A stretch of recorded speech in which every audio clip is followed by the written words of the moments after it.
Hi, what's up, guys? I'm Wahid Bradshaw. My occupation is, it's kind of labor. I work at LA Fitness, and I do like weight stacking and stuff. So, you asked. Let me step on this side. All right, cool. That's fun. So, you asked me what I would ask my politician. I would ask,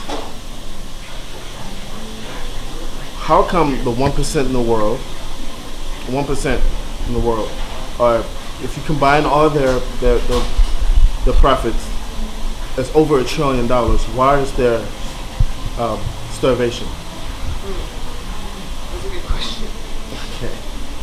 Why isn't everyone living in houses? Okay. Why is there sick? Why is there people dying of common colds in other parts of the world where other parts of the world is they never get it?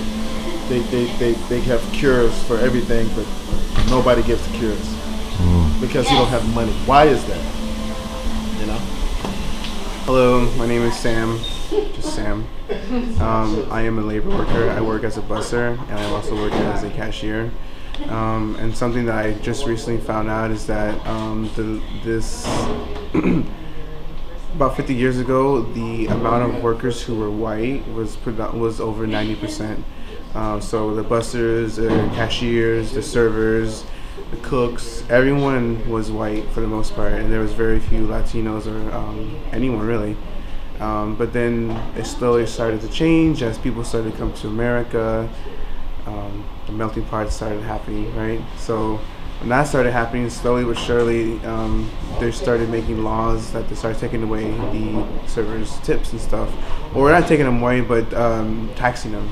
And so now here in California, and especially in Los Angeles, all servers, all bussers, anyone who gets a tip from a restaurant, it's supposed to be taxed by the government.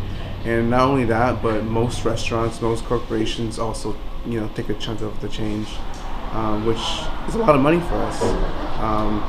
Without tips, I only make like $200, make $250, $270 a week every 2 weeks. And with tips, I make like, I can make $800, I can make $1,000 in 2 weeks if we have enough people. But on average, I make $700 with tips. So that's like way double my paycheck.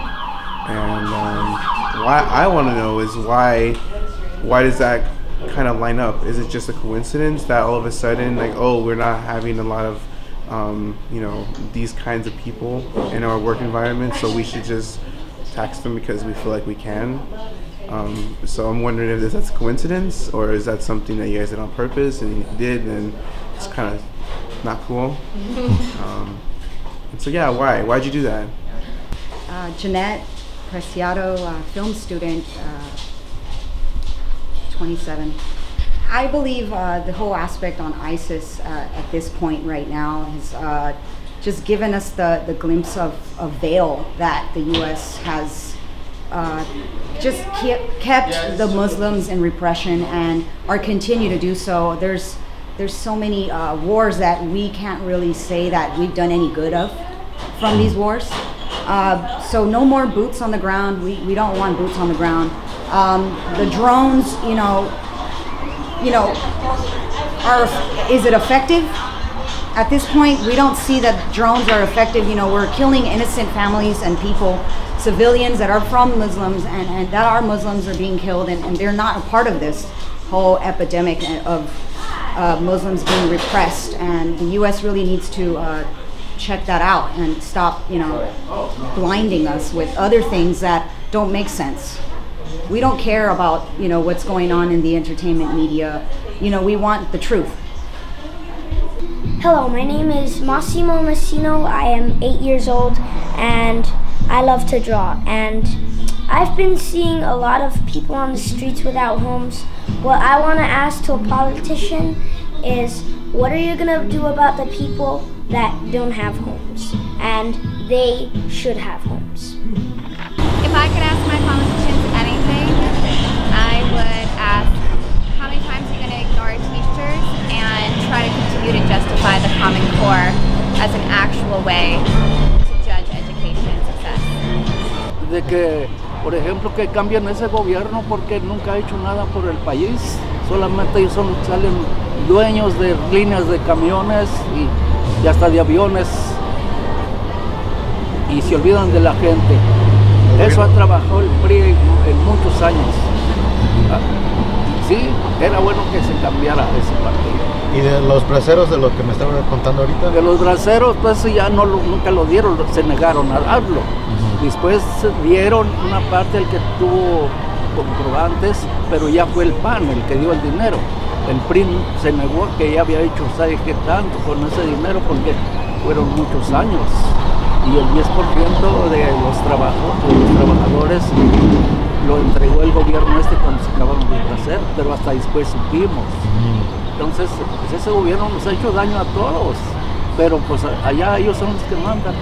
Sí. Eso es lo que yo pediría, por bien del país.